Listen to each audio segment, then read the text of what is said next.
방송에서 제공하는 투자 정보는 투자 판단에 대한 조언입니다. 방송에서 제공하는 주식의 가치, 가격 상승 및 가격 하락에 대해서는 방송사에서 보장하지 않습니다.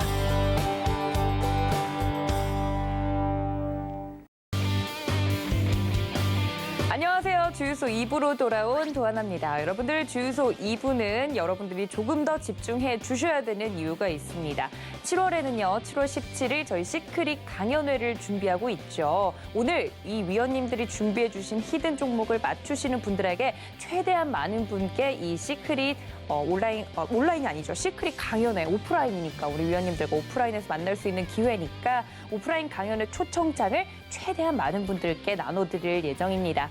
두 분이 오늘 준비해 주신 종목이 좀 쉬워야 할 텐데요. 그래도 우리 똑똑한 시청자분들은 많이들 맞추실 수 있을 것 같으니까요. 힌트를 끝까지 잘 듣고 맞춰주시는 분들 안에서 많은 분들께 초청장 제공을 해드리도록 하겠습니다. 끝까지 저희와 함께 해주시면 감사하겠고요.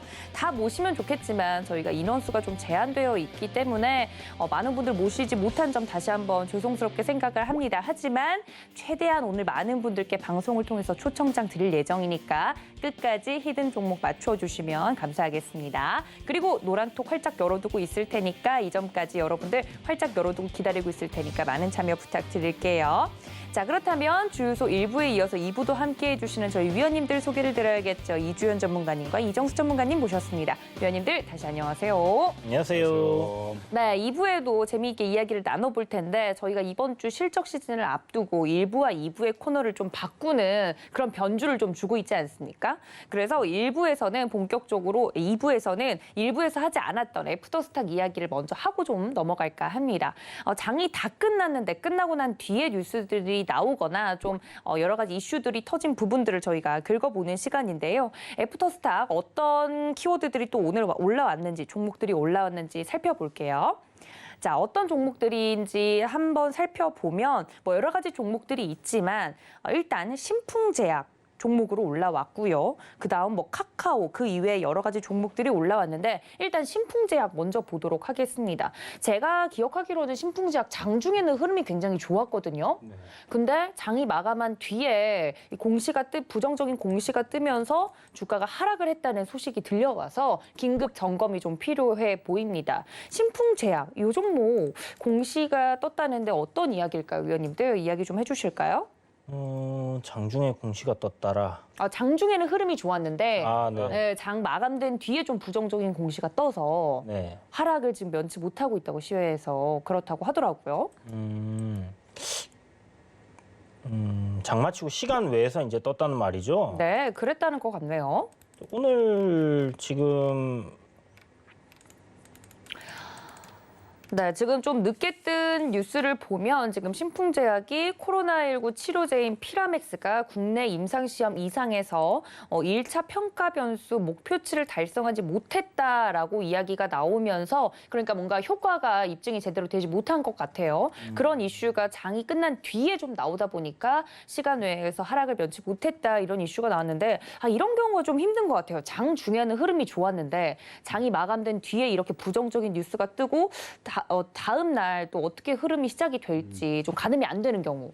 그런 흐름들이 장중에 많아요. 그러니까 장 끝나고 나서 공시가 나오거나 네. 나오거나 아니면 장중에 나와야 될 게 나중에 나오거나 이번 같은 경우는 좀 전에 이제 유의성을 확보하지 못했다라는 얘기가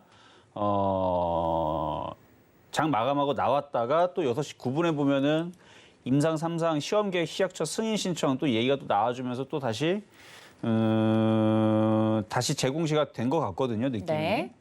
그러면은 수급을 한번 살펴볼게요. 오늘 외국인들이 팔았는지 샀는지를 보게 되면 오늘 외국인들이 59만 주를 좀 담았어요. 그러면 얘네들이 약간 좀 장난을 쳤다라는 느낌이 좀 들거든요. 네. 그러니까 시간 외에서 불안해서 던진 개인 투자자들이 대부분인데 지금 차트를 보면 오늘 강하게 움직였다가 내일도 한 버텨야지 그랬는데 장중에 좀 안 좋은 얘기가 나와서 이상 통상적으로 유의하지 못했다라는 얘기 때문에 아마 물량을 던진 것 같아요. 그 물량을 던지고 그다음에 다시 재공시가 나오든 다시 공시가 6시에 나오면서 또 좋은 얘기로 또 다시 그러니까 별거 아닌 얘기 그러니까 좋다라는 것보다는 그냥 별거 아닌 이제 흐름으로 다시 원상태로 온 것 같은데 그래서 개인 투자자들은 이제 털렸다라는 느낌 때문에 아마 내일 다시 덤벼들 가능성이 있는데 네. 내일 들어왔던 외국인들이 팔게 되면은 그것도 다시 고민을 해봐야 됩니다. 저는 그래서 이 신풍제약 같은 경우는 작년에 많이 올라갔었던 종목이잖아요. 그랬죠. 코로나 치료제 이슈로 많이 올라갔다가 많이 빠졌다가 지금 반등 나오는 수준들인데 물려있던 사람들은 이번 타이밍에서 올라올 때면 아직 외국인들이 아직 팔지 않고 갖고 있으니까요. 쟤네들이 팔지 않으면 더 반등 줄 수 있을 거라고 생각을 해요.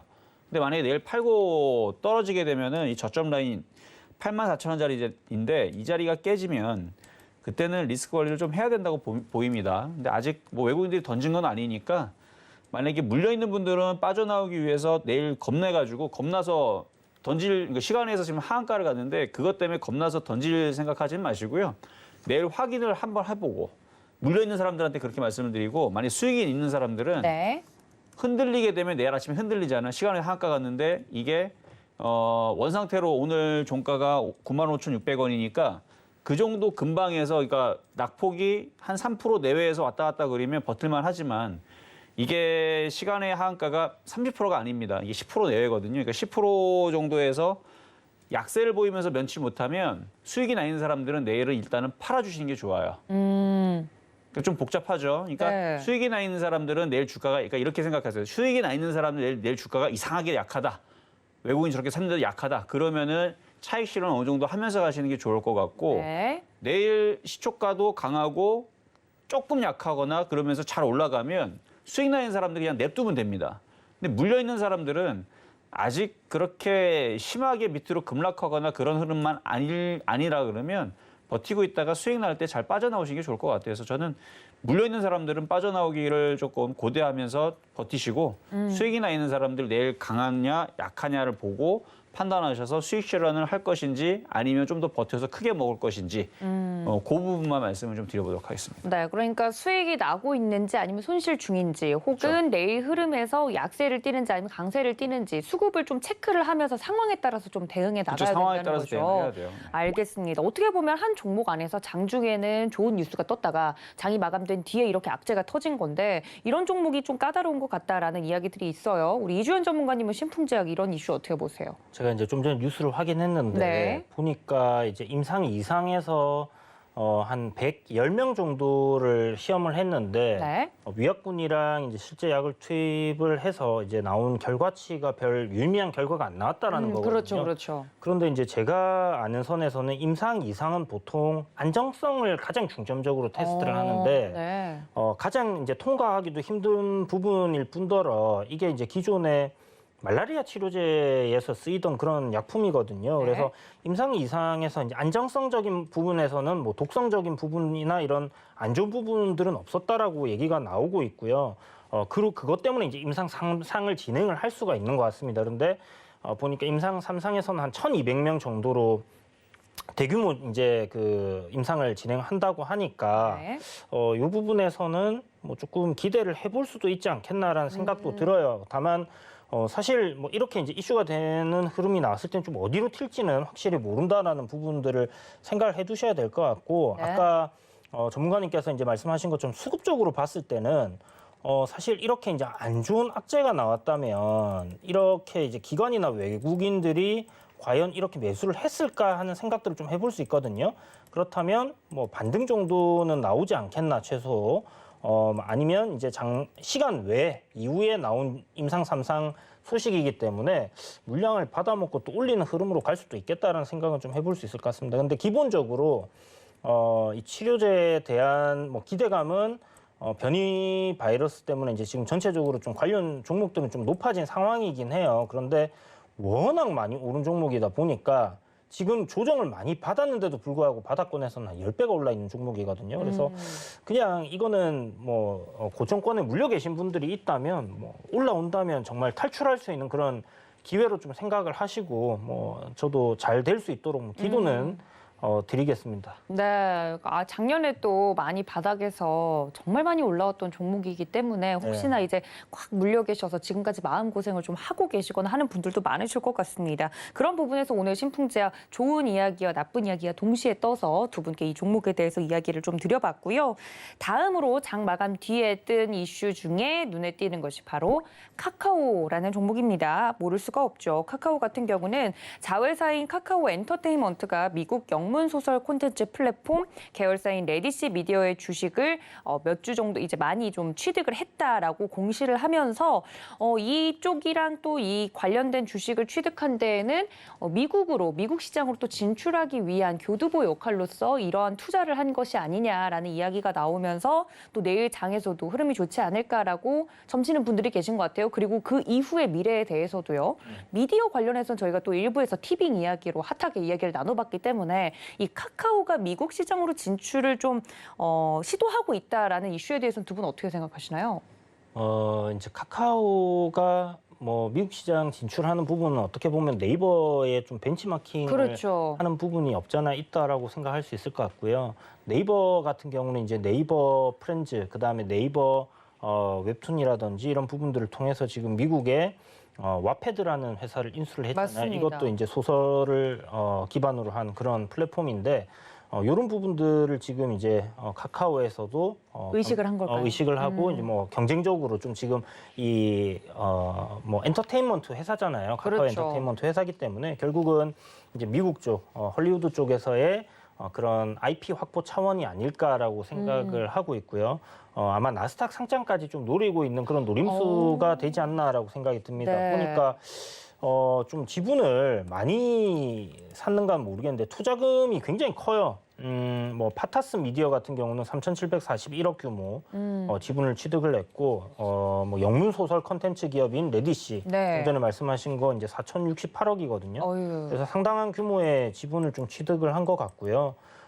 이 부분을 통해서 이제 미국 시장에 어떤 카카오 페이지라고 지금 웹툰 관련된 네, 사업도 맞아요. 하고 있는 네. 부분이고 그런 것들 다 접목을 시켜서 이렇게 좀 사업을 진행하려고 하는 게 아닌가라고 생각이 들고 지금 이 컨텐츠 관련된 부분 아까 CJ ENM에서도 말씀드렸다시피 이런 컨텐츠 IP 확보가 앞으로는 굉장히 좀 큰 관건으로 뭐 좀 보셔야 되는 부분이지 않겠나라는 생각이 들고요. 아무래도 이런 IP들이 있어야지 또 새로운 컨텐츠를 제작을 하고 만들어내고 영화로 발전을 하고 드라마로 발전이 되는 부분이기 때문에 그렇죠. 그런 부분에 지금 좀 사활을 걸고 있지 않나. 그래서 미래 먹거리를 잘 노리고 있다라고 생각이 듭니다. 네, 뭐 네이버와 카카오에 대해서 비교하는 이야기는 저희 주유소 통해서도 많이들 이야기를 해주셔가지고 사실 네이버와 카카오가 서로 몸집을 키우는 방식이 약간 다르죠. 카카오 같은 경우는 자회사를 좀 공격적으로 잘 키워서 같이 이제 IPO 상장을 하는 느낌으로 진행을 한다면 네이버는 또 그 관련 있는 기업에 투자를 좀 뭐랄까요, 간접적으로 해서 문어 다리식으로 좀 펼쳐나가는 형식인데 또 이정수 전문가님 의견도 궁금합니다. 이런 식으로 미국 시장에 좀 진출을 하려는 것 같은데 카카오가 긍정적으로 나중에 적용이 될까요? 솔직히 지금 위치에서 카카오가 나오는 이런 이슈들은 별로 관심이 없습니다. 왜 그러냐면요. 주가 많이 올라갔어요. 저의 느낌은 어떻게 이 물량들을 개인들한테 물량을 어떻게 넘길까 장사하는 느낌이 좀 많이 듭니다. 왜냐면은 이미 카카오뱅크, 카카오 게임즈로 많이 올려놨거든요. 그리고 여러분들이 많이 샀어요. 카카오 지금 못 살아갖고 안 달라는 분도 꽤 많은 걸로 알고 있습니다. 지금 액면 분할해서 가격이 바뀌긴 했지만 이거 가격 바뀌기 전에 제가 서울경제TV 2016년도에 나갔거든요. 2014년도 10월 달에 와서 2016년도에 나갔는데 나가기 직전에 가장 많은 질문이 왔었던 게 바로 다음이었습니다. 다음에서 이름 바뀐 거거든요. 네. 자, 그때가 언제냐면 지금 차트를 보게 되면 그때 기준으로는 그게 10만 원 정도를 했었던 가격이었는데 지금으로 그걸 바꾸게 되면 2016년도니까 이때죠. 지금은 17,000원대. 그러니까 이때 당시 이거를 아주 정말 많이 물어봤었어요. 여기 2016년도 이렇게 빠질 때 왜 이렇게 많이 빠지냐라고 서울경제TV에 있는 여러분들, 그러니까 지금 뭐 시청자들이 바뀌었는지 모르겠지만 그때 당시 보셨던 많은 시청자들이 이걸 계속 물어보셨는데 저는 그때 당시 이거를 추천한 적이 없어요. 추천한 적은 없는데 여기가 기억이 납니다. 2016년도에 맨날 빠지고 거의 2년 가까이 빠지니까 제가 그랬죠. 이게 왜 빠지는지를 좀 곰곰이 생각해 보면 정부의 미움을 받고 있다라는 얘기가 들렸습니다. 왜 그러냐면 다음 아고라라고 여러분 아시나요? 혹시 아시나요? 아고라? 아, 네. 과거 한참 네. 촛불 집회 이런 거 있잖아요. 광우병 이런 거에 또 모아지는 그런 온라인 대담장 그렇죠. 같은 느낌이었던 그렇죠. 거죠. 예. 그런 거였는데 그런 거를 자주 하다 보니까 실질적으로 정부의 미움을 받고 그런 부분에 대해서 세무조사가 정말로 들어가고 네. 그래서 그게 그런 이제 그 다음을 길들이기 포털 사이트 길들이기 아니냐라는 얘기가 실질적으로 얘기가 나왔던 부분입니다. 기사도 있어요. 네, 네. 근데 저는 그게 맞는 것 같은데 저도 그게 맞다라고 얘기는 못 하겠고 그런 얘기가 들렸다라는 얘기만 했거든요. 심증만 있으셨던 상태인 거죠. 그렇죠. 네. 저도 속 시원하게 이거 지금 정부에서 이거 지금 박살내고 있는 겁니다. 라고 얘기를 하고 싶었지만 그렇게 얘기하면은 어떻게 될지 몰랐기 때문에 그렇게까지 얘기 못했고 네. 그런 얘기가 들려왔다. 근데 여러분들도 생각해보면 그렇게 되는 것 같지 않느냐. 근데 이 다음이라는 게 사라지지는 않고 결국은 나중에서 다시 그리고 이 서비스 중에서 뭐 이상한 서비스 있었어요. 무슨 뭐 저는 잘 모르겠는데 그때는 제가 그거를 짚었었거든요. 그러니까 이상한 서비스를 있었는데 뭐 예를 들어서 무슨 펫 서비스 같은 것도 있었을 거예요. 오. 그러니까 애완견 뭐 이렇게 꾸미는 사이트들인데 뭐 미니룸 같은 거 뭐 이런 거 여러 가지. 네. 그러니까 이런 것들 싹 다 정리하고 뭐 정리하고 아고라도 정리하고 뭐 다 정리를 하면서 그러면서 이 인공지능부터 해가지고 카카오뱅크 준비하고 뭐하고 해갖고 지금 이렇게 된 건데 그래서 과거에 그 아고라의 느낌이 사라지면서 이제 바닥을 치고 뭔가 변화가 있었겠죠, 그렇죠? 모르긴 몰라도 많은 위에 있는 뭔가의 사건들이 많이 있었을 것 같아요. 그래서 그게 완전히 바뀌고 나서 지금 차트가 바닥에서 잘 갑니다. 그러니까 개인 투자자들이 가장 많이 물어봤을 때가 2016년도 맨날 안 올라갔을 때. 근데 제가 이거는 빠지고 나서 시간이 지나면 결국은 갈 것이다라고 했는데 가도 너무 많이 갔어요. 그러니까 결론은 그때 당시 그렇게 바닥에 있어가지고 결국 갖고 있으면 나중에는 올라가기는 할 거다라는 말씀을 좀 드리면서 2017년도에서는 제가 타방송 가갖고 이거 추천 많이 했었거든요. 네. 근데 그때도 100% 올라가갖고 비싸다라고 생각했었는데 그 비싼 게 지금 100%가 아니고요. 지금 1000%가 넘게 올라갔어요. 그러니까 저는 당연히 이 종목에 대해서 좋게 얘기할 리가 없겠죠. 너무 많이 올라갔기 때문에. 근데 지금 나오는 부분은 카카오 게임즈, 카카오뱅크 이 얘기로 많이도 올렸고 그 이후에서도 뭐 지금 뭐 여러 가지 뭐 지금 카카오 TV도 지금 이걸 또 어떻게 키워보겠다고 지금 열심히 하고 있는 것 같은데 그런 부분뿐만 아니라 뭐 요즘에 뭐 보험도 한다고 얘기가 나오죠.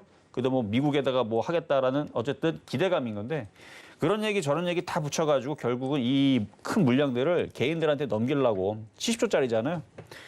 야, 그렇죠. 이거를 개인들한테 넘기기 위한 그런 그러니까 바로는 무너지진 않아요. 근데 많이 올라간 종목은 또 많이 빠지게 돼 있습니다. 긴 시간 동안. 그래서 저는 이 위치에서 여러분들이 물량을 안 받아갔으면 좋겠어요. 굳이 꼭 받아가겠다면 10만 원, 8만 원, 6만 원 이렇게 3번 나눠서.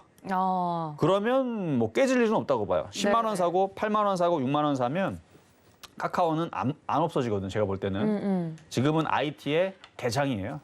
삼성전자가 대장이 아니고 카카오가 대장이기 때문에 살 수만 있다면 10만 원, 8만 원, 6만 원 근데 안 내려올 거예요. 안 내려오지만 내려올 수만 있다면 저는 그 가격에 좀 사고 싶다라는 제 개인적인 의견도 말씀을 좀 드려봤습니다.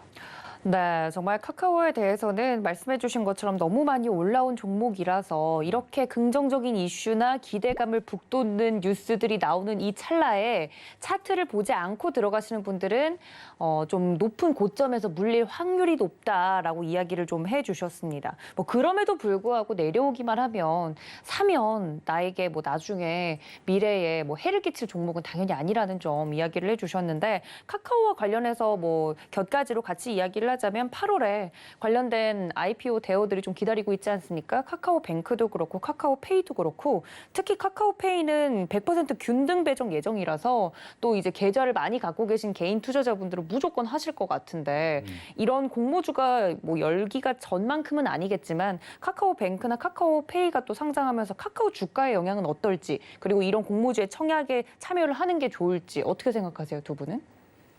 청약을 해서 뭐 이렇게 뭐 배정을 받게만 된다면 갖게만 된다면 뭐 따상은 아니더라도 수익은 날 겁니다. 무조건 날 그래서 거다. 네. 뭐 그런 부분에서는 해도 되는데 사실 몇 주 못 받잖아요. 그렇죠. 그것 때문에 그런 거죠. 몇 주 못 받기 때문에 굳이 그 시간을 갖다가 돈을 거기다 묶어놓을 이유가 있을까 하는 생각도 들고요. 뭐 그래도 나는 이제 뭐 평소에 현금 비중 어느 정도 들고 있는데 네네. 그래도 이거 뭐 조금이라도 수익 나는 거 한번 해볼래라고 생각한다면 은행 이자보다 많이 벌 수 있으니까. 그럼요. 네. 예, 뭐 한번 해보는 것도 나쁘진 않을 것 같다는 생각도 들어요. 이종수 전문가님은요? 말씀하신 대로고요. 뭐 1억을 넣는데 100만 원밖에 안 들어간다. 그러면은 굳이 기회 비용이라는 게 있습니다. 그렇죠. 네. 거기다 넣을 필요는 없다고 생각을 하는데 만약에 1억 넣는데 5천만 원이 된다 그러면 1억이 뭡니까? 10억 넣어야죠. 그렇죠? 그럼 5억 들어간다 했어요. 그러면은 어쨌든 많이 어느 정도 수익은 날 거니까. 그래서 말 그대로 이 따상이 들어간다라는 느낌은 이미 많은 개인 투자자들이 괜히 따상 올라갔다가 많이 깨지는 부분들 많이 경험했기 맞아요. 때문에 이제 쉽지는 않을 겁니다. 그래서 적당히 수익을 내는 부분에 대해서는 들어가는 건 괜찮지만 많이 못 사기 때문에 저도 뭐 이주원 전문가님과 똑같은 의견입니다. 알겠습니다. 관련돼서 8월에 좀 IPO 상장을 좀 앞두고 있는 기업 공개를 앞두고 있는 카카오 계열의 자회사들 이야기까지 좀 나눠봤습니다. 자, 그렇다면 애프터스탁 여기서 좀 마무리를 하고 그 전에 이제 내일장 주목할 업종도 들어봐야 될 것 같습니다. 위원님들께서 그래서 다음 스텝으로 좀 보고 계시는 업종들이 어느 부분인지 좀 속 시원하게 물어보는 코너인데 이종수 전문가님 어디 네. 보고 계세요? 저는 엔터주하고 게임주를 적어왔는데요. 사실 네. 이거 말고도 볼 업종들은 많이 있죠. 많이 있는데 이제 최근에서 보면은 게임주가 굉장히 강하고 핫합니다. 그렇죠?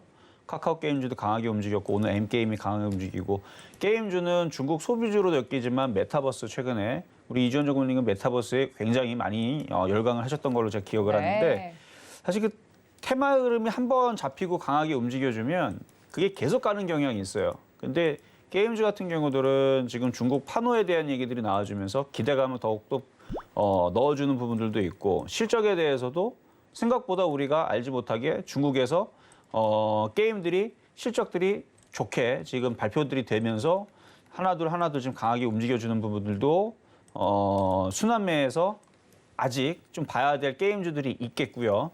그리고 엔터주 같은 경우도 그러니까 게임주 엔터테인먼트를 그 소비주 쪽에서 엔터주라고 하거든요. 근데 이게 순환을 합니다. 그러면은 엔터주들도 최근 들어서 이제 강하게 좀 움직여주고 있어서 특히 그 엔터 업종에서 뭐 SM이라든지 아이젠트뿐만 아니라 뭐 다른 애들 마찬가지겠지만 그 하반기서부터는 이제 오프라인 콘서트 재개 기대감이 이미 얘기가 나왔지만 저는 그게 불가능한 게 아니고 저는 거의 뭐 100% 보고 있거든요. 된다라고. 왜냐면 벌써 서울 지하철 보면은 벌써 1,000만 시민들이 막 타고 다니는데 사망자가 막 안 늘어나잖아요. 영화를 꼭 그 블랙 위도우를 500만 명, 700명 모여서 사람들이 걸리나 안 걸리나 확인할 필요가 없습니다. 이미 벌써 지하철에서 우리가 다 확인하고 있기 때문에 변이 바이러스는 뭐가 됐든 간에 그래서 제가 볼 때는 이거는 그 모더나든 화이자든 뭘 맞으면 변이 바이러스도 델타 변이 바이러스도 90% 이상 치료가 된다라고 이미 기사들이 나왔듯이 저는 그래서 집단 면역이 되고 나서 된다고 보고 있고 그렇게 되면은 하반기서부터는 오프라인 콘서트 재개도 될 거고 이런 부분에서 엔터주들이 계속 움직일 것 같아요. 그리고 해외 투어도 조만간에 좀 가능할 수 있을 것 같아서 그래서 엔터주, 게임주들은 좀 많이 움직였으니까 엔터주 쪽으로 해서 시진핑 주석이 분명히 한번 온다, 작년에 온다 그랬는데 안 왔어요, 그렇죠? 그래서 약간 여러분들도 배신감을 좀 느끼는 사람들이 있을 겁니다. 저도 그랬죠. 작년에 온 줄 알았어, 진짜로. 작년에 계속 온다고 계속 한 번이 아니고 두 번도 아니고 계속 3번인가 기사가 나오길래 그래도 한 번은 오겠지 했는데 안 오더라고요. 네. 근데 올해까지도 안 오면 이제 저는 다음서부터는 중국 관련 추천 안 하려고요. 그래서 올해는 네. 와야 됩니다. 올해 안 오면 저는 제 인생에서 중국 관련 주제 추천 안 합니다. 그러니까 올해는 올 너무 거기 때문에 극단적이시네요. 네. 그러니까 온다요가 안 오면 안 되죠. 그렇죠? 네. 와야죠. 그렇죠? 지금 코로나 지금 풀리고 있는데 그래서 한 번은 올 거기 때문에 중국 관련주에서 게임주하고 엔터주가 포함이 되죠. 그러니까 이쪽을 뭐 내일장까지는 아니어도 계속 앞으로의 하반기까지 내지는 뭐 최단기적으로 보더라도 엔터주 게임주가 가장 그래도 핫하고 유리하지 않을까라고 말씀을 드려보겠습니다. 네, 게임주 그리고 엔터주 콕 집어서 말씀을 해주셨는데 일부에서 게임주 이야기를 좀 자세하게 했다면 엔터주 같은 경우는 전문가님께서 뭐 엔터주 안에서 대장주라고 꼽히는 종목들이 있지만 전문가님이 꼭 엔터주 안에서 대장으로 움직이는 그런 지표로 보고 있는 종목이 있으시다면 뭐가 있을까요? 뭐 엔터테인먼트 관련주들 굉장히 많잖아요. 뭐 SM, JYP, YG, 하이브. 바로 그것들이 지표가 네. 되겠죠. 그러니까 제가 아는 모든 것들. 사람들이 알고 있는 그게 지표가 되는 게 맞고요. 네. 근데 많이 떠 있기 때문에 사기가 어려우니까 네, 네. 그 밑에 있는 이제 잔챙이 종목들을 잘 찾으면 그 잔챙이 중에서도 괜찮은 애들이 있어요. 그렇죠? 네. 중소형주 그렇죠. 위주로. 알짜 종목들이 있어요. 네, 네. 아, 그거를- 작다고 나쁜 게 아니니까요. 그럼요. 네, 네. 모이면 커지는 거니까. 아, 그럼요. 알겠습니다. 제가 말한 것들이 대장주였네요. 네. 네, 그렇죠. 그 이외에 좀 낙수 효과를 받을 수 있을 만한 다른 엔터주들, 작지만 내실 있는 종목들을 보는 게 좀 좋겠다 말씀을 해주셨습니다. 자, 이주연 전문가님은 어디 쪽 보고 계시는지 궁금하네요. 메타버스 아까 한참 이야기를 좀 강력하게 해주셨다고 하셨는데 메타버스 아직도 보고 계실까요? 오늘 오전까지 메타버스를 좀 보셨어요? 봤었어요. 계속 오. 보고 있었고 더 갈 것 같다라는 생각은 들거든요. 네네. 지금 계속해서 이쪽 관련된 새로운 종목들이 계속 나오고 있어요. 네. 뭐 오늘만 해도 뭐 한컴 MDS가 메타버스 관련해서 뭐 특징주로 뜨면서 이제 상한가도 갔었고요. 뭐 아지네스텍도 막 새로 나온 메타버스 관련주고 그래서 계속 이쪽 메타버스 관련주들이 계속 나오고 있는 상황이고 뭐 덱스터라든지 이제 영상 미디어 관련된 기업들도 메타버스로 지금 엮이고 있는 상황이니까 네, 네. 범위를 계속 확대해가고 있기 때문에 역시나 이쪽 테마들이 뭐 쉽게 그냥 끝날 것 같지는 않다라는 생각이고요. 네. 사실 내일장 봐야 되는 섹터 잘 모르겠어요. 솔직히 말씀드려갖고 네, 네. 워낙 뭐 다양하게 지금 어떤 특정한 섹터가 움직이는 게 아니라 뭐 여기저기 다 움직였거든요. 네. 오늘만 해도 뭐 원전 관련주들 올라갔고, 그다음에 뭐 코로나19 관련주들 올라갔었고요. 뭐 게임 관련주들도 올라가고 있고, 뭐 다 올라가는 것 같아요. 뭐 네. 새로운 막 그래픽 관련주들도 오늘 뭐 급등이 나오기도 하고, 그랬기 때문에 제 생각에는 그냥 실적 관련해서 좀 기대감이 높은 종목들하고 지금 시장에서 어떤 특정한 이슈가 만들어주는 종목들 위주, 그리고 거래대금이 많이 터진 종목들, 너무 고점권에서 터진 것들은 빼고요. 거래대금이 많이 터지면서 이렇게 좀 상승 추세에 놓여 있는 종목들 같은 경우는 네. 여러분들이 내일 뭐 조정이 나올 때 한번 눈여겨봐도 좋지 않겠나라는 생각이 들고, 뭐 그런 관점으로 봤을 때 오늘 뭐 사실 반도체 관련 종목들도 괜찮았거든요. 맞아요. 네. 그렇기 IT 때문에 톱 필두로 해서 다 네. 움직였어요. 네. 그동안 뭐 못 움직였던 이 반도체 관련 섹터들이 또 갈지도 모르겠고 사실 잘 모르겠습니다. 그냥 워낙에 다 지금 수급이 잘 퍼져 있는 상황이기 때문에 네. 그냥 뭐 괜찮은 기업이고 기업에 문제가 없고 조정이 만약에 나온다면 그냥 매수 관점으로 그 종목을 매수하시는 것도 나쁘지 않을 것 같습니다. 아무거나 다 사도 다 오를 것 같아요. 알겠습니다. 네. 내일장 주목할 업종 워낙에 수급적으로도 그렇고 뭐 퍼져 있는 것들을 보면 전반적으로 퍼져 있어서 이슈 하나만 있으면 오를 준비가 되어 있는 종목들이 굉장히 많아서 실적 시즌도 다가오고 있고 내실이 있고 돈을 잘 벌고 있는 기업이면 그렇게 크게 걱정하지 않아도 될 것 같다. 네. 종목에 대한 이야기를 좀 해주신 것 같습니다. 뭐 이거는 뭐 다른 이야기인데 장마가 좀 본격적으로 시작이 됐다고 해서 저는 장마 관련주들도 좀 움직이지 않을까라고 생각을 했는데 관련돼서 뭐 수혜주라고 하기 좀 그런 것 같아요. 장마는 어떻게 보면 누군가한테는 재난이고 피해가 있는 부분이니까. 장마 관련해서 움직이는 종목들이 있다면 뭐가 있을까요, 위원님들? 제습기, 제습기 관련해서 네, 뭐 제습기 관련주도 있을 것 같고. LG전자가 여기에 엮이더라고요. 뭐 그렇게 LC전자 같은 게 뭐 가전이니까 다 맞아요. 엮일 수 있습니다. 에어컨 매출이 가동률이 뭐 한 140%가 된다고 하더라고요. 그러니까 뭐 그만큼 많이 만들고 있으니까 네. 엮이겠죠 아무래도. 네. 뭐가 있을까 하는 생각 해봤는데 뭐 딱히 뭐 빈과류도 여기서 엉뚱하게 또 엮이는 것 같고. 빈과류 날이 더워야지 많이 먹을 것 같은데. 그러니까 아니 너무 덥고 습해가지고 뭐 이런 쪽으로도 움직이고 있다고 합니다. 그러니까 물 관련해서 뭐 예를 들어서 이제 장마에 엄청난 물폭탄이 떨어져서 뭐 다리가 무너진다든지 아니면 이제 뭐 파이프라인이 이제 뭐 네네. 다 터진다든지 네, 터졌다든지. 뭐 이런 상황이 발생을 했을 때는 이제 그런 관련주들이 좀 수혜가 될 수도 있지 않겠나 하는 생각은 드는데 네네. 딱히 뭔가 뭐 장마로 인한 예전만큼 막 네. 장마다 이래서 보는 아직 건 아닌 것 같아요. 모르죠. 늦은 장마가 올 수도 있는 거고. 그렇죠, 맞아요. 지금 늦은 거죠. 그렇죠, 원래는 6월 맞아요, 말인데 맞아요. 한 달이 보면 9월 달에도 비 많이 내리고 그래요. 아 그래요? 아니, 그러니까 이게 장마는 아닌데 태풍이 오면서 그렇죠. 태풍이. 비구름을 막 오고 가보니까 장마보다 더 많이 오고 그랬던 적이 있었던 것 같은데 네, 그래서 또- 만약에 비가 많이 오게 되면 농작물의 피해가 또 많기 때문에 맞습니다. 아마 농산물 가격이 계속 폭등을 할 거고 또 9월 또 추석도 있고 뭐 이래갖고 그러면 이제 농업 관련주들이 움직일 수도 있겠죠. 스마트팜 관련주를 스마트팜 관련 스마트팜. 이주연 전문가님이 또 이야기 한번 해주신 적이 있어서 알겠습니다. 장마로 시작해서 또 여러 가지 테마주들을 또 계절에 맞게 이야기를 해봤습니다. 위원님들과 함께 내일장 주목할 업종들 이렇게 좀 마무리를 짓고요. 저희는 본격적으로 좀 2부의 하이라이트 이제 대비를 장식할 부분인데 위원님들의 포트폴리오를 점검해보는 시간입니다. 위원님들의 포트폴리오에 어떤 종목들이 담겨 있는지 함께 보시죠. 네, 먼저 이정수 전문가님의 포트폴리오 먼저 보도록 하겠습니다. 원익홀딩스 가지고 계시고요. 원익머티리얼즈 담겨 있습니다. 대우조선해양이 17.87%, 그리고 SK증권 잠겨 있고요. GKL도 현재 포트에 편입이 되어 있습니다. 네, 오늘 산발적으로 좀 건설 관련된 종목들도 흐름이 있었는데 HDC 현대산업개발 3.22%, 대아TI 현재 담겨 있고요. 현대해상도 포트에 편입이 되어 있습니다. 네, 이주현 전문가님의 포트폴리오도 보도록 하겠습니다. 일찍이 수익을 챙긴 좋은 종목들이 있었죠. 그리고 현대코퍼레이션 현재 담겨 있고요. 안랩도 5.67% 안정적인 수익률을 나고 있습니다. 그리고 오늘의 주인공이 될 것 같습니다. CJ ENM 26% 수익률 현재 보여주고 있고요. 광주 신세계 담겨 있고 한라홀딩스도 편입이 되어 있습니다. 태경 TK까지 4.37% 현재 약세를 띠고 있는 모습 보실 수 있겠습니다.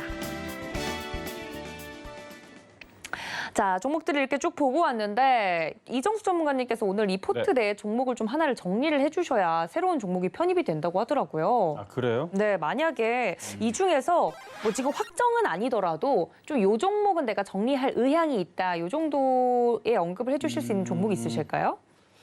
그러면은 일단은 원익홀딩스를 일단 정리를 하고요. 저는 네. 원래 이 종목을 지난번에서도 분명히 수익으로 돌아갈 수 있기 때문에 좀 기다려보고 가져가 보자라는 생각으로 가지고 있었던 건데 너무 지금 시간이 좀 더뎌지고 있어요. 네. 모든 IT 섹터가 그렇거든요. 근데 가지고 있으면 올라가긴 할 것 같은데 원익홀딩스가 지금 마이너스 9죠? 네. 지금 원익홀딩스 마이너스 4%대. 그럼 원익 머티리얼즈를 정리를 하고요. 네. 또 최근에 이제 HDC 현대산업개발을 보게 되면은 결국은 마이너스에 있다가 지금 플러스로 돌아선 거거든요. 네. 그러니까 IT 섹터도 저는 분명히 그럴 거라고 보여집니다만 이게 너무 더디게 움직일 때는 종목을 좀 빠른 쪽으로 좀 교체할 필요는 있어요. 그래서 지금 그게 아마 한 달이 좀 넘었을 겁니다. 한 달이 넘게 있었지만 뭐 손실률이 막 늘어나지는 않아요. 그냥 그 자리에 가만히 있죠. 그래서 좀 지겨울 것 같아서 그래서 원익 머티리얼즈를 정리를 하도록 하겠습니다. 네, 종목 중에 원익 머티리얼즈를 정리를 좀 하는 게 좋겠다. 뭐 안 갈 종목은 아닌데 속도가 좀 더디니까. 그것보다도 하나를 넣어야 된다. 안 넣어도 된다라 그러면 저는 계속 갖고 가고 싶어요. 그러니까요. 마음 같아서는 네. 계속 들고 가고 싶은데 저희가 8개 종목으로 이제 한정이 되어 있기 때문에. 그러니까 갖고 있으면 수익으로 저는 바꿔지는 걸 보여드리고 아유, 싶어갖고 그럼요. 하는데 이거를 정리를 꼭 해야 된다 그래서 정리하는 거니까 갖고 있는 분들은 너무 놀라지 마시고 나중에 IT 섹터들은 다 갑니다. 알겠습니다. IT 갖고 계신 분들 이 종목에 대해서 걱정하지 마시라고 말씀을 드렸고 내일 그럼 시가에서 정리를 하는 것이 좋을까요, 전문가님? 네. 알겠습니다. 내일 시가에서 원익 머티리얼즈는 정리를 하는 것으로 새로운 더 좋은 종목을 이제 소개시켜드리고 편입을 해야 되니까 이 부분을 정리하고 넘어가도록 하겠습니다. 이주연 전문가님은 포트 이렇게 보시면서 네. 뭐 따로 이제 덧붙일 말씀이나 변경사항 있으세요? 안랩 같은 경우는 안 챙겨가도 되나요? 더 볼까요? 안랩은 뭐 딱히 걱정할 거 없을 것 같아요. 걱정할 때가 필요 되면 없다. 또 저기 네, 당대당 소식이 돌려오면 네. 이제 합당 얘기가 또 나올 거고 예, 지금 뭐 대권 주자들 다 이제 출마 선언한다고 그럼요, 네. 이야기가 나오고 있는 상황이라서 조금 소외돼 있는 부분도 있고 또 실적 시즌이잖아요. 그래서 약간 소외되어 있는 부분이 있는데 안랩도 제 생각에는 뭐 무난하게 흐름은 이어갈 것 같다라는 생각이 들고요. 네. 보자 광주 신세계 정도 뭐 태김 BK 같은 경우는 뭐 편입시킨 지 얼마 안 됐는데 저점 그렇죠. 구간에 놓여 있고 네. 반등이 나올 것 같고요. 광주 신세계가 조금 그때 이제 막 한참 소비주로서 네네. 잘 모르는 소비주를 좀 이렇게 보석 같은 소비주도 하면서 이제 광주 신세계를 이야기해드렸던 것 같은데. 그렇죠. 이제 그 대주주 최대 주주가 예, 여러분들이 예. 이제 잘 알고 있는 신세계 이제 부회장으로 있는 분이시죠. 그래서 네. 이분이 지분을 거의 뭐 한 52% 가지고 있고 신세계가 지분 10% 갖고 있고 그리고 영업이익률이 무려 30%가 넘어가는 그런 뭐 백화점 사업을 하고 있다라고 생각을 하시면 될 것 같고요. 굉장히 어마어마한 영업 이익률이죠. 그리고 시가총액이 3천억인데 뭐 자본이 7천억이 넘어가기 때문에 PBR로 보나 지금 현재 나오고 있는 영업이익률 올해 한 500억 정도의 영업이익이 나올 것 같은데 뭐 실적이나 자산이나 해서 뭐 어찌됐든 어떻게 이렇게 보나 저렇게 보나 다 저평가되어 있는 종목이에요. 그래서 제가 봤을 때 뭐 요 종목 지금 바닥권에서 이제 흐름을 좀 돌리는 그런 형태에 놓여 있기 때문에 단기적으로 좀 저항으로 작용할 수 있었던, 그러니까 하락폭이 한 중심 정도에 보이는 그런 이제 저항 자리를 좀 뚫어내주면 충분히 추가적인 상승 흐름은 더 나올 수 있다라고 생각을 하거든요. 지금 조정을 좀 잘 받아놨습니다. 한 10% 가까이 한 8% 정도 수익이었나요? 뭐 그렇게 갔다가 조정 지금 나와 있는 상황인데 잔잔하게 지금 보면 이제 방향을 또 상방으로 돌리고 있는 부분이라서 평소에 뭐 그렇게 급등락이 잦은 종목이 아니에요. 뭐 시총은 작지만 그래서 이 종목은 뭐 그런 관점으로 저평가된 하나의 그 백화점 소비주로 생각을 하시고 네. 포트폴리오에 이제 편입을 한 부분이기 때문에 그런 관점으로 조금 길게 보신다 생각을 하신다면 분명히 좀 목표가까지는 충분히 상승할 가능성이 높지 않겠나라는 생각에서 이 종목은 이대로 한번 보유를 해보셔도 좋을 것 같습니다. 21선 위에 이제 안착을 했는데 어제 네. 같은 경우 보면 이제 아래꼬리 길게 단 캔들이 하나 나왔거든요. 이런 캔들이 나오게 되면 다음날 음봉 떨어질 가능성이 훨씬 높습니다. 근데 요게 이제 뭐 그러면 안 좋은 거냐라고 할 수 있는데요. 뭐 저점 구간 잘 지켜줬기 때문에 또 분명히 상승하는 흐름은 이어져서 올라갈 거다라는 생각이 드니까 뭐 크게 걱정 마시고 제가 만약 여러분들이 만약에 소비주를 사고 싶다, 그 중에서 이제 뭐 백화점 관련된 종목을 사고 싶다고 하면 뭐 몇 개 있잖아요. 그 중에서 광주 신세계 저는 좋은 초이스가 될 거다라는 생각이 듭니다. 네, 광주 신세계까지 리뷰 들어봤습니다. 그렇다면 저희 여기까지 포트폴리오 정리하고 운영 원칙을 듣고 넘어오도록 하겠습니다. 잠시만요. 네, 포트폴리오 운영 원칙을 다시 한번 알려드리도록 하겠습니다. 시청자의 바닥난 포트폴리오를 저희가 접수를 했습니다. 기존 종목들을 정리를 시켜드리고요. 전문가들의 종목으로 포트를 운영하고 있습니다. 종목은 최대 8개까지 포트에 편입이 가능하고요.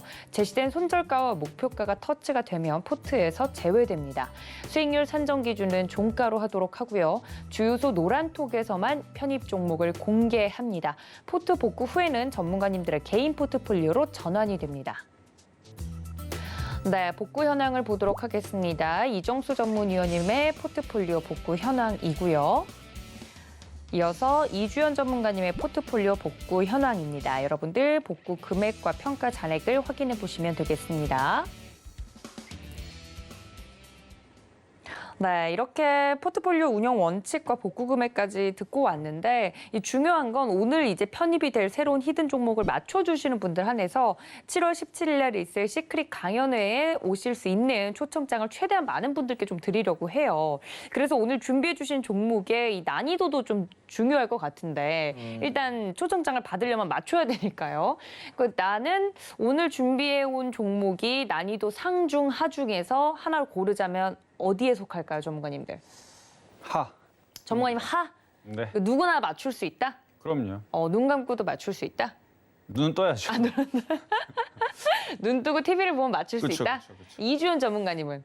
끝까지 잘 들으시면 네. 아마 누구나 다 맞추실 수 있지 않을까. 요새는 이제 검색을 좀 잘 하시니까. 손이 굉장히 빠르시더라고요. 그렇죠. 아니면은 이야기를 하시는데 일단 종목인 것 같은 걸 다 던져보고 이 안에서 걸려라 약간 이러시는 분들도 있고 아무튼 오늘은 양치기를 하시는 분들이 과연 성공할 수 있을지 일단 끝까지 들으면 쉽게 맞출 수 있다. 네네. 이정수 전문가님은 아예 난이도가 하다 말씀을 해주셨습니다. 자, 얼마나 쉬운지 여러분들 지금이 기회입니다. 초청장을 받으시려는 분들은 오늘 쉽게 내주신 만큼 이 두 분이 내주신 종목을 맞추셔서 초청장을 좀 가져가 주셨으면 좋겠는데 자, 아직 시작도 안 했는데 후성과 LG전자가 나왔습니다. 전문가님들이 그냥 평소에 애정하는 종목을 그냥 막 던지고 보는데요. 후성 여름 땡. 관련주에 후성 뭐라고요? 여름 에어컨 관련주. 아, 에어컨 관련주. 냉매가스. 국내 아니, 후성은 안 걸려 있는 데마가 없는 것 같은데요. 그렇게 맞아요. 따지면? 작전주인가 봐요. 그러니까요. 아니, 뭐만 하면은 다 후성이 걸려 있어서 알겠습니다. 지금 그냥 자기가 갔으면 좋겠는 종목을 막 말씀을 하시는 것 같아요. 건설주도 나오고 있고요. 지금 다 말씀해주고 계신데 일단 이 중에는 없죠, 전문가님들? 네, 없습니다. 아, 알겠습니다. 지금 댓글창에 나와 있는 종목은 없다고 합니다. 자, 그렇다면 투자 포인트를 좀 들어볼 텐데 우리 이종수 전문가님 그럼 첫 번째 네. 투자 포인트 뭔가요? 자, 일단 TV 방송용 드라마 및 영화 등의 영상 콘텐츠를 제작하는 회사입니다. 그래서 그런 회사들이 있죠. 그러니까 아까 CJ ENM과 같은 이제 그런 사업을 펼치고 있는 건데 그것보다 좀 규모가 작은. 물론 그쪽하고 뭐 완벽하게 이제 뭐 그냥 비슷하다는 느낌으로 가시면 될 것 같아요. 그래서 요즘에 이제 엔터주의 흐름이 제가 아까 전에 좋다고 말씀을 드렸듯이 그래서 엔터주 쪽에서 게임주나 엔터주 쪽에서 종목을 좀 골라야 되지 않을까 싶어서 오늘 골라봤습니다. 네, 오늘 콘텐츠로 시작해서 콘텐츠로 좀 끝나네요. 방송용 드라마 및 영화 등 영상 콘텐츠 기획, 제작과 관련된 기업이다. 뭐라고요? 아니 댓글창 보느라 누가 맞추고 있나. 전문가님이 말한 걸 그냥 똑같이 말한 겁니다. 아, 걱정하지 그런가요? 마시고요. 네네네. 지금 지금 댓글창에서 뭐 비슷한 걸 보신 다 거예요? 그냥 막 얘기하시는 것 같아요. 아, 그냥 그래서 아무거나. 알겠습니다. 네, 여기까지 일단 들어보고 이주연 전문가님의 첫 번째 포인트 들어볼 텐데 요즘 그렇게 꿈에 대단하신 분들이 나와가지고 꿈자리가 좋다면서요, 전문가님. 안 나온 지 한 일주일 된 것 같아요. 요즘 잘 안 찾아오시는 것 아, 같습니다. 그래요? 아, 요즘 안 그래도 좀 촉이 좋으신 우리 이주연 전문가님. 첫 번째 포인트 뭘까요? 네, 섬유 의복 섹터에 있는 종목이고요. 네. 자, 그러니까 갑자기 동공지진이 오시죠, 여러분.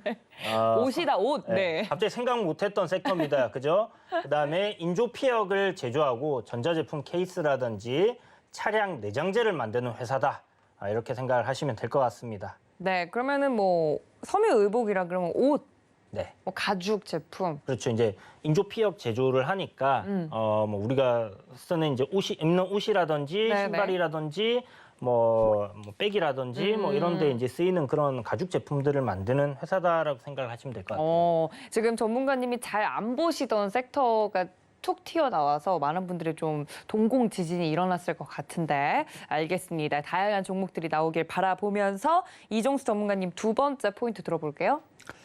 자, 이제 이쪽 이제 컨텐츠를 봐야 되는 이유들이 뭐 아까도 제가 설명을 해드렸고 뭐 몇 번 말씀 좀 드렸을 거예요. 그러니까 디즈니 플러스가 이제 국내에 이제 상륙하게 되면 얘네들이 컨텐츠를 어쨌든 잡아야 될 거 아니에요. 그러면은 국내에 제작하고 있는 회사들을 당연히 컨택을 해서 할 건데 디즈니 플러스가 원래는 지금쯤 5월 달에 원래 들어온다는 얘기가 있었죠. 근데 5월 달에 안 들어오고 확정된 건 없습니다. 전시 롱칭에 대해서 인터넷 아무리 뒤져봐도요. 정해진 건 없다라고 얘기가 나옵니다. 근데 예상을 해보면 빠르면 9월 달이고 9월 달에 빠르면 그거는 이제 잠깐 그냥 걸치는 식으로 런칭을 하는 거고 정식 런칭은 11월 달에서 12월 달이 될 것이다라는 얘기가 지배적이거든요.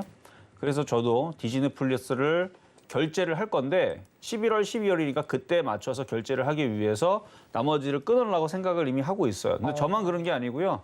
대부분 사람들이 그렇습니다. 그리고 제가 듣기로는 여기 있는 백 PD님도 디즈니 플러스를 끊는다고 얘기를 했었거든요. 그러니까 저뿐만 아니라 많은 분들이 이제 넷플릭스 이제 지겹다 뭐 이런 식이에요 지금. 너무 많이 봤다, 뭐 콘텐츠 안 바뀐다. 그러고 있는 상황에서 이제 다른 쪽으로 넘겨가는데 아마 디즈니 플러스가 런칭을 하게 되면 좀 이슈가 좀 될 것 같아서 거기 관련된 종목들이 그러면 그때까지 이슈가 되면서 같이 움직여줄 수가 있으니까 그런 쪽으로 많잖아요, 그렇죠? 거기 중에 하나입니다. 근데 세 번째 힌트는 좀 이따 드리겠는데 세 번째 힌트 드릴 때 못 맞추면 여러분 주식을 정말 짧게 하신 분들이에요. 근데 네. 요거 좀 이따 세 번째 힌트 좀 길게 드릴 건데 많이들 맞추실 거라 의심치 않습니다. 네, 디즈니 플러스 디즈니 팬이신가 봐요, 위원님. 아니요, 그건 아닌데요. 블랙 위도우를 굉장히 좋아하시나요, 그러면? 아니 그건 아닌데요. 네, 기대하고 계시다. 아니 인터넷 보니까 다들 기대를 하더라고요. 그래서 그래요? 저도 기대를 네. 안 하다가 다들 너무 기대를 하니까 아 나도 그러면은 이런 식이거든요. 그럼 저도. 비슷한 스타일이시네요. 아까도 굉장히 선을 그었는데 잘 선동당하시는 스타일이시네요. 아니 근데 저는 믿을 만한 그 더듬이를 세웠는데 그 믿을 만한 사람들이 움직이는 걸 보고 아 저 사람들이 옮긴다라는 얘기면 굳이 내가 따져보진 않아도 되겠다라는 믿음이 생겨서 움직이는 겁니다. 알겠습니다. 합리적인 소비자로서 디즈니 플러스로 옮겨 탈 생각까지 하고 있다. 아무튼 디즈니 플러스 관련된 종목이라고 하니까 또 확 좁아지네요. 자, 이주연 전문가님 두 번째 포인트 볼까요? 네, 이 기업 같은 경우는 이제 동사는 실적 회복 및 사상 최대 실적이 좀 예상이 되고 있는 부분이고요. 전년도 실적 대비해서 지금 앞으로 나올 실적 대비해서 한 40% 정도 저평가되어 있다 이렇게 보시면 되겠고 한 가지 팁을 더 드린다면 네. 윤석열 관련주로도 엮여있습니다. 아, 너무 힌트를 많이 주신 거 아닌가요? 후발주로 들어가 있습니다. 아, 후발주로까지. 알겠습니다. 정치 인물과도 관련된 종목으로 그럼 최근에 시세가 나왔겠네요? 시세가 좀 나와서 최근에는 횡보를 하고 있었다. 아, 알겠습니다. 차트를 보여주지 않으시니까 제가 요 점까지 여쭈어봤습니다. 자, 이정수 전문가님이 세 번째 포인트에서 할 얘기가 많다고 하셨는데 어떤 얘기일까요? 자, 일단 과거에 여기 대표가요. 배용준 씨였죠. 영화 배우. 아, 네. 배용준 씨가 이제 대표였었는데 정말요? 모르시나요? 네. 아직 세대가 달라. 세대가 달라서 모르시는. 자, 어쨌든 2018년도 예. 먼 얘기가 아니에요. 불과 3년 전 얘기인데. 삐약삐약 할 때여가지고, 네, 알겠습니다. 3년 전에. 아, 네. 알겠습니다. 네, 3년 예. 전에. 그러니까 2018년 3월 14일 날에 키스트를, 그러니까 경영을 했었던 자, 배용준 씨가 네. 여러분 다 아실 거예요. 자, 예. 25.12%의 지분을 SM 엔터테인먼트에다가 인수를 줬어요. 그래서 인수가 되면서 500억에 매각이 됐죠. 그래서 예. 경영권이 변경이 됐는데 그래서 지금 SM 엔터테인먼트의 계열 회사로 지금 포함이 되어 있고요. 뭐 배용준 씨는 SM 엔터 지분의 4.05%를 보유한 주주가 돼 버렸고 어쨌든 이 회사는 SM 계열 회사로 되어 있는 상황입니다. 그래서 SM 계열 엔터테인먼트 회사다라고 말씀을 드리겠습니다. 자, 여러분들이 종목명을 들으신 것 같다면 그것은 순전히 착각입니다. 네, 전 잘 몰랐네요. 2018년이면 제가 이제 막 대학생 딱지를 떼었을 때여가지고. 연사마 모르세요? 윤사마 열풍은 알죠. 근데 이렇게 또 연관이 되어 있는 종목이 있다는 것도 새롭게 들으니까 또 그러네요. 알겠습니다. 자, 여러분들 절대 아니 이렇게 규칙을 파괴하시니까 저희 진행이 안 되네요. 아니 3년 전에 그러니까 뭐 어릴 때라고 하셔가지고 예. 그래갖고 제가 갑자기 짚고 넘어가겠습니다. 내정지가 오셨나 봐요. 그렇죠. 내정지가 와서 그러니까요. 제가 방송에서 늘 이제 젊다는 걸 어필을 하고 있거든요. 자꾸 백신으로도 가르고 저는 전문가님들과 맞는 백신도 다르다 이렇게 선을 긋고 있었는데 네, 일단 알겠습니다. 알겠습니다. 종목명이 나온 것 같은 건 여러분의 착각이고요. 자, 이주연 전문가님의 마지막 종목명이 아닌 종목 힌트 들어보겠습니다. 네, 이거 얘기하면 아마 다 아실 거예요. 지금 벌써 대부분 다 찾으신 것 같은데. 정말요? 나이키 그리고 아디다스, 아. 리복 이쪽에 이제 합성 피혁의 점유율을 한 25% 정도 가지고 있다라고 보시면 될 것 같습니다. 그래서 이 정도면 네. 앞에 말씀드렸던 이야기들과 네. 차트 내용을 물어보시는 바람에 이제 거의 확정적으로 사람들이 예. 다 알아버리게 되는 시청자분들께서 그런 상황인데 나이키, 리복, 아디다스 딱 이 얘기 드리면 여러분들 하실 거예요. 아마. 그 굵직한 메이커들의 또 이제 합성 피혁 점유율이 높다 이런 점으로 마지막 투자 포인트를 말씀해 주셨습니다. 팁을 더 드린다면 여기서 더요? 예. 화이트 마운틴. 하얀 산. 알겠습니다. 자, 이렇게까지 했는데 오늘 초점장을 못 얻어간다. 이러면 좀 문제가 있네요. 그렇죠. 그렇죠? 이건 다 맞출 수 있어야 그냥 돼요. 전문가님들이 입 앞에다가 먹으라고 떠서 주는 하였죠, 수준이죠. 그러니까 하보다도 그냥 연습 문제 수준인 것 같은데 이 정도면? 알겠습니다. 두 분의 투자 포인트를 다 들어봤습니다. 여러분들이 생각하시는 그 종목이 맞는지는 저희는 끝까지 방송에서 말을 하지 않겠습니다. 노란톡 들어오셔야 정확한 종목명과 전략을 받아가실 수 있고요.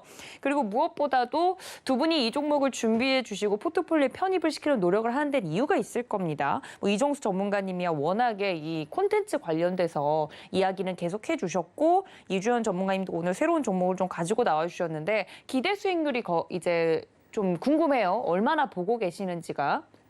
두 분 저는 기대 수익률. 100% 늘 말씀드리고 있고요. 아니 수정할 수 있어요, 전문가님. 이거를 그걸 모르시는 보면 것 목표치. 같아가지고. 이게 길게 보면 네. 수가 많이 가요. 아니 얼마나 길게 보시는데 다음 세대? 아니요, 저는 한 1년 정도만 보시면 오. 그 정도는 다 가더라고요. 안 그런가요? 진짜요? 와, 의심. 원래 네. 바닥주들은 그렇게 네. 갑니다. 그래서 아. 바닥주들이 뭐 100% 안 먹더라도 10분의 1만 먹어도 10%가 크게 쌓이니까 그러니까 목표치가 큰 종목은 맞아요. 그래서 목표치가 큰 종목을 가지고 나온 거고요. 어쨌든 100% 수익이 안 나더라도 아마 여러분들이 그렇게 실망할 섹터와 종목은 아니니까 왜냐하면 이 소속 연예인만 들어보더라도요. 네. 물론 이쪽에 김수현 씨가 나가서 그게 조금 아깝긴 한데 아, 나가셨군요. 나가셨어요. 그것도 모르셨군요. 아니요. 네. 아니, 이 종목을 모른다는 전제 하에 방송을 하고 있는 거잖아요, 전문가님. 그렇죠. 그러니까요.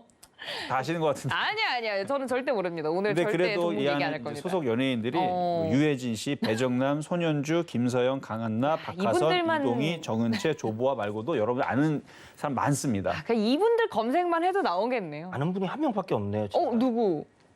유해진 씨, 아니요. 배정남 씨. 손현주. 그래요. 그렇군요. 죄송합니다. 예, 알겠습니다. 자, 이 소속 전문가들이란다. 그 연예인들만 연예인들. 얘기를 해도 그러니까 바로 이 나올 것 기업은 같아요. 안 무너질 거니까 100%뭐 나오면 나올 수 있다. 알겠습니다. 말씀을 저는 절대 모르겠네요. 이주연 전문가님 기대 수익률이요? 저는 이제 17% 정도를 오. 예상하고 있습니다. 네. 물론 뭐 대선주로 엮여 있는 부분도 있고 최근 주가 흐름이 조금 강한 그런 모습이라서 좀 더 올라갈 수도 있지 않겠나라는 생각이 드는데 그리고 실적적인 부분을 생각을 했을 때는 네. 추가적인 상승은 더 나올 것 같아요. 근데 바닥에서 보면 한 3배 정도 올라 있는 부분이라서 손절가라든지 뭐 이런 목표가를 조금 뭐 크게 너무 욕심내지 마시고 이렇게 적당하게 좀 잡고 가시는 게 좋은 종목이지 않겠나라고 생각을 하고 있습니다. 알겠습니다. 기대 수익률 17%까지 들어보고 여기서 마무리를 좀 지어야 될 것 같습니다. 여러분들 대신 노란톡은 활짝 열어두고 있을 테니까요. 서울경제TV 주유소 검색하시고 들어오시거나 QR코드 통해서 입장해 주시면 됩니다. 그리고 이어지는 종목 상담 시간이 시작될 예정이니까 주유소 3부도 많은 시청 부탁드리도록 할게요. 본 방송에서 제공해 드린 정보는 투자 판단에 대한 조언일 뿐 해당 주식의 가치나 수익률을 보장하고 있지 않다는 점까지 알려드리면서 저는 리 브라더스와 여기서 함께 인사드리겠습니다. 시청해주신 여러분 고맙습니다.